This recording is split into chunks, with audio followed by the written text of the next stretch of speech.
Hi friends, చూడండి friends, నేనైతే ఈరోజు మటన్ కర్రీ చేయాలనుకుంటున్నా ఫ్రెండ్స్.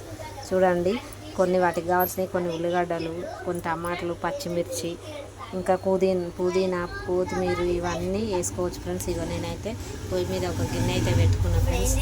ఇందులోనైతే ఆయిల్ పోసుకుంటాను. ఫస్ట్ ఆయిల్ అయితే వేస్తున్నాను నేను ఇందులో.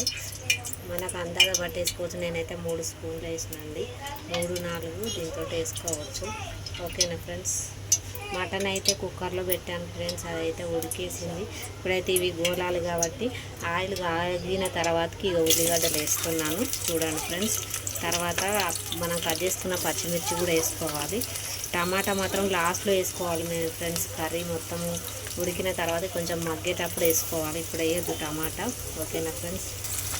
ఉల్లిగడ్డ, పచ్చిమిర్చి ఏదైతే వేసి ఈ గోలిన తర్వాతకి ఇందులో పసుపు వేసుకోవాలి, అల్లం వెల్లిగడ్డ పేస్ట్ వేసుకోవాలి. కొంచెం మగ్గినాక వేయాలి. ఇప్పుడు వేస్తే అడుగు వస్తుంది ఫ్రెండ్స్. అల్లం వెల్లిగడ్డ తొందరగా వేస్తే మాడిపోయినట్టు ఉంటుంది. ఉల్లిగడ్డలు వేగిన తర్వాత మంచిగా రెడ్గా అయిన తర్వాతకి అల్లం వెల్లిగడ్డ పేస్ట్ వేసుకోవాలి ఫ్రెండ్స్. చూడండి ఫ్రెండ్స్, ఉల్లిగడ్డలు అయితే కొంచెం రెడ్గా గోలినాయి ఫ్రెండ్స్. ఇట్లా రెడ్గా అయిన తర్వాతకి కొంచెము పసుపు వేసుకోవాలి. ఇందులో మనకు ఎంత కావాలనుకుంటే అంత పసుపు, అలాగే అల్లం వెల్లిగడ్డ పేస్ట్ కూడా వేసుకోవాలి ఫ్రెండ్స్. ఇక కొంచెం ఎక్కువనే పడుతుందండి మటన్లకు అయితే, ఎందుకంటే గ్రే ఎక్కువ రావడానికి కొంచెం ఎక్కువ వేసుకుంటే బాగుంటుంది. మొత్తం కలుపుకొని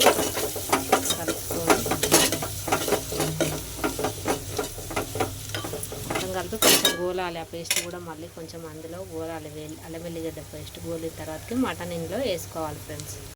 చూడండి ఫ్రెండ్స్, ఇగో మటన్ అయితే నేను కుక్కర్లో తీసిన ఫ్రెండ్స్. ఇదైతే మంచిగా ఉడికింది ఫ్రెండ్స్.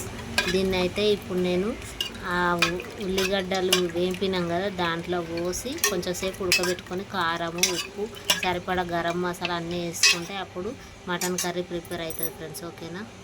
చూడండి ఫ్రెండ్స్, మటన్ అయితే ఇక ఉడుకుతుందండి, దగ్గరికి గోలిందండి. ఇది గోలినాక కొంచెం ఇందులో కారం వేసుకోవాలి, మనకు తగినంత కూరను బట్టి. నేనైతే 1 స్పూన్ వేసుకుంటున్నాను ఫ్రెండ్స్. కారం వేసుకోవాలి, అలాగే కొంచెం ఉప్పు కూడా వేసుకోవాలండి. మనకు దానికి సరిపడా మోతాదు ఉప్పు వేసుకోవాలి. కొంచెం మగ్గినాక ఇందులో టమాటాలు వేయాలి. మనం కట్ చేసి పెట్టుకున్నాం కదా, టమాటాలు వేసి అవి మగ్గిన తర్వాతకి గరం మసాలా వేసి దించుకుంటే మటన్ కర్రీ ప్రిపేర్ అవుతుంది ఫ్రెండ్స్. ఓకేనా. చూడండి ఫ్రెండ్స్, మటన్ అయితే ఉడకడానికి దగ్గరకు వచ్చింది. ఓకే, ప్రిపేర్ అయిపోయింది. ఇదైతే ఇందులో అయితే నేను కొంచెం గరం మసాలా వేసుకుంటున్నా, మనకు అందాలు తగ్గట్టు. అలాగే కొంచెం ధనియాల పిండి వేసుకోవాలి చివర్లో దించేటప్పుడు, టేస్ట్ బాగుంటుంది ఫ్రెండ్స్ కర్రీ. ఓకేనా ఫ్రెండ్స్. చూడండి, మటన్ కర్రీ రెడీ అయిపోయింది ఫ్రెండ్స్. ఓకేనా. Bye friends. నా ఛానల్ నచ్చినట్లయితే షేర్ చేయండి, సబ్స్క్రైబ్ చేయండి, లైక్ చేయండి. అలాగే ఓకేనా ఫ్రెండ్స్. Bye friends. చూడండి ఫ్రెండ్స్, ఇక బగారా రైస్ రెడీ అయింది, అలాగే మటన్ కర్రీ కూడా రెడీ అయిపోయింది ఫ్రెండ్స్. మేమైతే ఇప్పుడు తినడానికి రెడీ అవుతున్నాం. ఓకేనా ఫ్రెండ్స్. ఎలా ఉందో కామెంట్ బాక్స్లో కామెంట్ చేయండి ఫ్రెండ్స్. ఓకేనా. Bye friends.